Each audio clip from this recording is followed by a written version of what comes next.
Up chapter 3. We're going to do polynomial and rational inequalities. Okay, and so you can look over here at this polynomial function that I have graphed over here, and you can see that part of it is above the x-axis and part of it's below. Okay, and so we can see here if I'm answering the question, when is this polynomial above the x-axis? So you have that all the polynomial stuff on the left-hand side greater than 0. You can tell that's happening. All right, here to the left. So that would be from negative infinity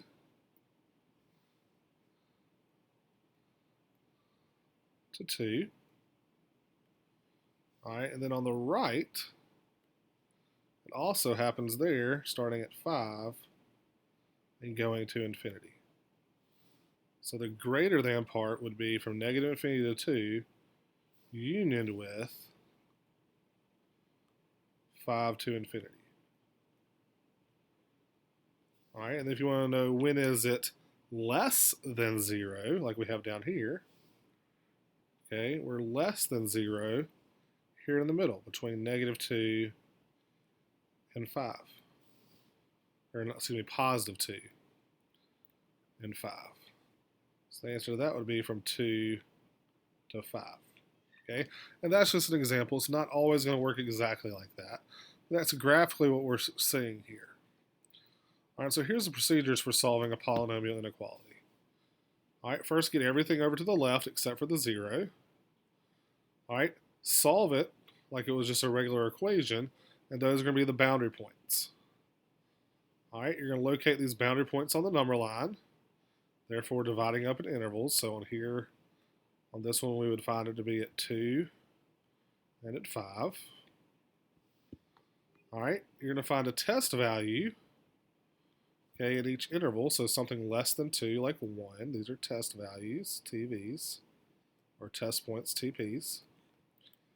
All right, you'd find a 3 would be between 2 and 5, and then maybe 6. All right, and then you plug those numbers into the f of x, into that x squared minus 7x plus 10, and see what sign you get. All right, so if I were to plug 1 into there, that would give me 1 squared minus 7 times 1 plus 10. So it'd be 1 minus 7, which is negative 6, plus 10, which would give me positive 4. And I'm really not concerned whether it's positive or the exact number, excuse me, just whether it's positive or negative. All right, and then you would plug in the 3. Plug 3 in, you would get 9 minus 27 plus 10. So that's going to give me I think a negative 8 maybe. All right, regardless, it's negative. And if you were to plug 6 in, you'd have 36 minus 42 plus 10, which would give me positive 4. All right, and so if it's positive, that means you're greater than. If it's negative, that means you're less than. All right, so depending on what the symbol was, you would shade in which one makes it true. So let's look at example 1. All right, first thing I'm going to do is get everything over to the left. So I have 2x squared plus x, and then I'm going to get the 15 over to the left, so I'd subtract it over. So I end up having our greater than symbol. So we make note of our greater than symbol. All right, and then we factor this out like we would solve an equation. We're going to have 2x. We're going to have x. All right, to get 15, it's probably going to be 3 and 5. But we want a 1 in the middle, so I'm going to put a 3 here. So 2 times 3 is 6. And the 5 here, so 6 minus 5 is 1. So positive there, so that 6, 2 times 3 is 6, is positive, minus the 5. Set each of these equal to 0 for our boundary points. Boundary points. Add the 5. divide by 2, so x is 5 over 2, or 2.5. Set x plus 3 equal to 0. Subtract the 3. X is equal to negative 3. And so on our number line, we've got negative 3, and we got 5 halves. All right, so now we do our test values. All right, something that's less than negative 3, like negative 4. Something between negative 3 and 5 halves. 0 is always a good number to plug in if it's in the interval. And something bigger than 5 halves, let's say like, since that's 2.5, let's go to 4. All right, when you plug in, you actually have a choice. You can either plug it into the unfactored form or the factored form. All right, and I tend to like the factored form. Okay, I'm going to go ahead and write that factored form down here. 2x minus 5 times x plus 3. All right, and again, I'm not concerned with a number. I'm just concerned whether it's positive or negative. So if I were to plug a negative 4 in, 2 times negative 4 would be negative 8. Minus 5 would be giving me a negative 13. So I'd have a negative in the first parentheses times negative 4 plus 3 would give me a negative 1. So I'd have a negative in the second parentheses. And so if you say negative times negative, that gives me overall, it's positive. All right, so I go and look at my inequality symbol. It's greater than. A positive number is greater than 0, so I know that this interval is going to be part of my answer. It's going to have a parentheses because we don't have the or equal to part. Now we try the 0. I'll plug 0 in. 2 times 0 minus 5 gives me a negative 5. And then 0 plus 3 would be positive. And a negative times a positive is a negative overall. And a negative is not bigger than 0, so I'm not here. And then we plug the 4 in. 2 times 4 is 8. 8 minus 5 is 3, so I'm positive. And then 4 plus 3 is 7, which is positive. So positive times a positive is positive. So I know since that's bigger than 0, I'm also going to be in this interval over here. All right, so my answer is going to be my intervals in the interval notation. So I'm going to be from negative infinity to negative 3. All of those numbers, when I plug them in, would make this inequality true.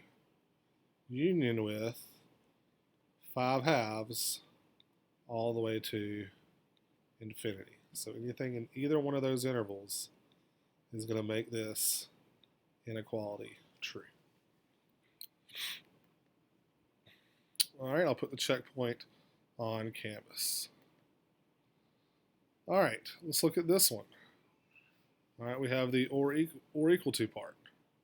Again, the first thing I do is bring everything over to the left. So I've got 4x squared. When I bring the 2x over, since it's minus, it's going to turn into plus. So plus 2x. And then I subtract the 1 over, so minus 1.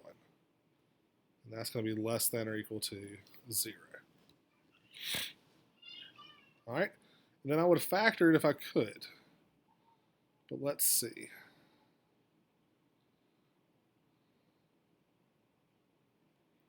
What is this going to do?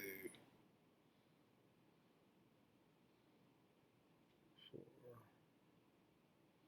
All right, this is actually not going to factor. So I'd have to go to my quadratic formula.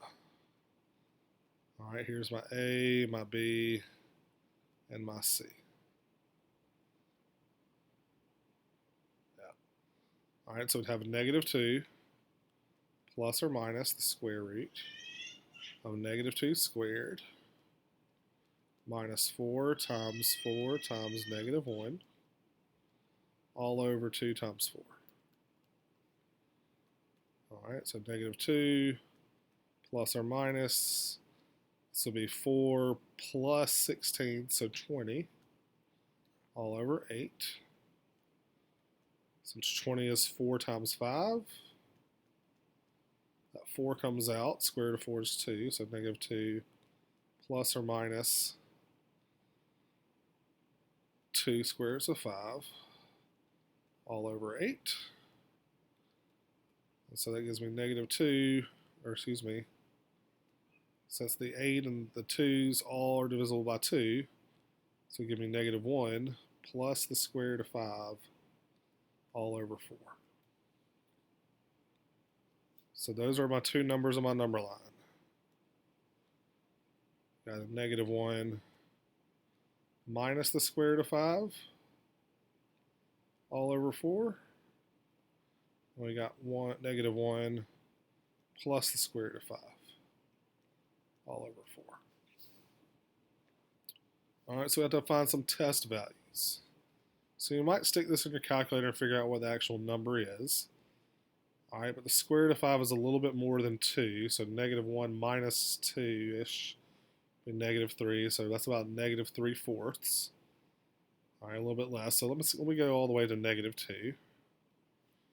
All right, negative 1 plus a little bit over 2 is going to be a positive number, so that's probably going to be about 1/4-ish. So I'm going to plug 0 here and then maybe a 2 over here. All right, if I plug that into the left side, 4 times a negative 2 squared plus 2 times negative 2 minus 1. So that would give me negative 2 squared is 4 times 4 is 16 minus 4 minus 1. That's going to be positive. All right, but since I'm wanting this to be less than 0, I'm not going to be over in that interval because a positive number is not less than 0. If I plug 0 in, all right, I get 0 for the first term plus 0 minus 1, so that's negative. That is less than 0, so I'm going to be in that inner interval. I've got brackets because I've got the or equal to. All right, if I were to plug 2 in, I'd get 16 for the first part plus 4 minus 1, which is positive, so I'm not over here. So my answer would be from negative 1 minus the square root of 5 over 4 to negative 1 plus the square root of 5 over 4. Okay, and again, brackets because of the or equal to part. And I'll put the checkpoint 2 on canvas.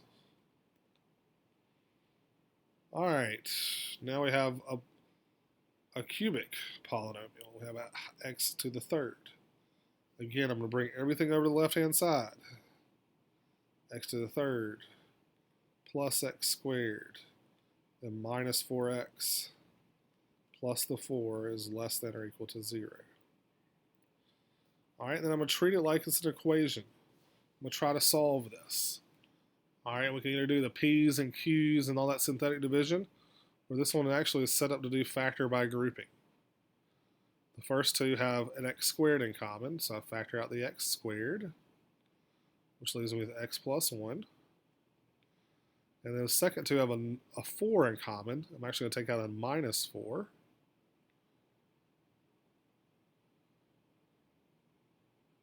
Oh, made a mistake here. Should have been a minus 4 when I brought this over. All right. So I'll take the negative 4 out, it gives me x plus 1. Factor out the x plus 1, which leaves me with x squared minus 4. All right, we did this in a previous section. And then the x squared minus 4 actually factors into x plus 2, x minus 2. So our boundary points are -1, -2, and +2. All right, so my number line, I've got -2, -1, and +2. All right, for my test values, something less than -2 like -3, something between -2 and -1, -1.5, something between -1 and 2, I like 0, and something bigger than 2, we'll plug 3 in. All right, I've got my factored form, x plus 1, x plus 2, x minus 2 from here. And if I plug a -3 in, -3 plus 1 would be negative. -3 plus 2 would also be negative. -3 minus 2 would also be negative. When you multiply a negative times a negative times a negative, overall, you get negative. Is a negative less than 0? Yes, so I'm going to be in this interval right here. If I plug -1.5 in, -1.5 plus 1 would be negative.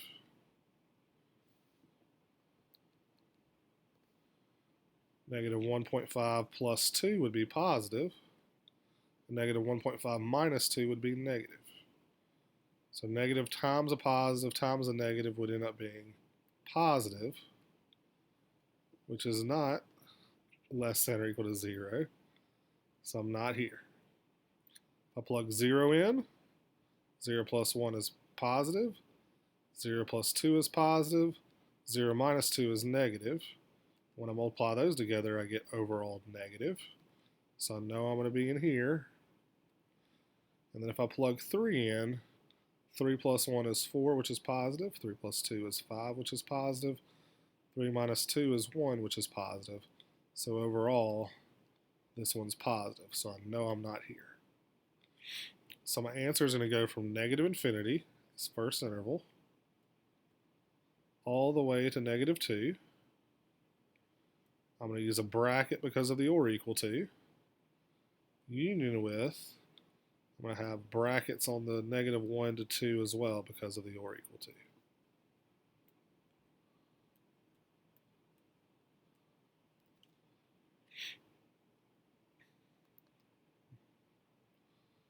All right, and then finally we have rational inequalities.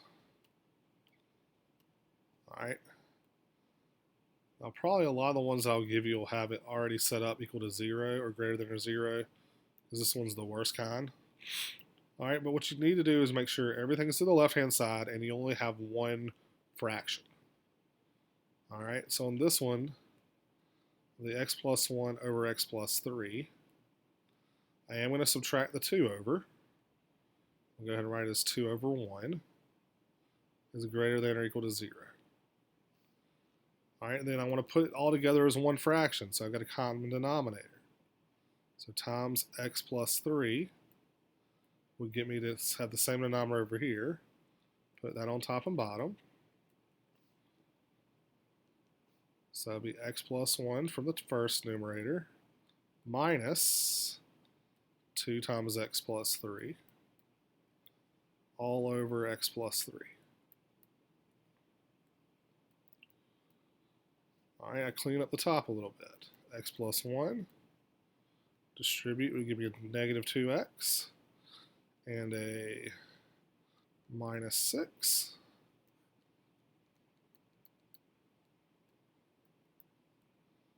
All right, when I put the x's together on top, that gives me -x minus 5 over x plus 3. All right, so I put it all together as one fraction. All right, to find your boundary points,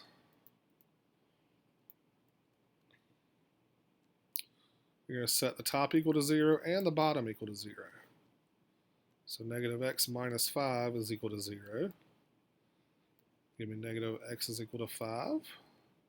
So x is equal to -5 is one of my boundary points. And then x plus 3 is equal to 0. That gives me negative 3 as my other boundary point. All right, so if I put that on a number line,